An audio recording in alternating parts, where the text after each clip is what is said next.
lokaci ake sallata in ya wuce sai ranko. Allah ya kawo mu lokaci ya kawo mu. Lokaci ne da ake ajan a rushe ango an san ka ake ƙara kallon ka. Ango farin wata sha kallo.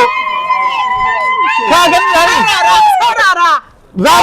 Zaba ya kyale ni. Ka saurara. Zaba ya kyale ni.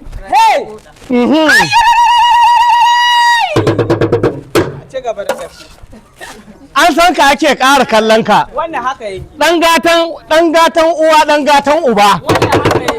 Don haka a yau ɗin nan za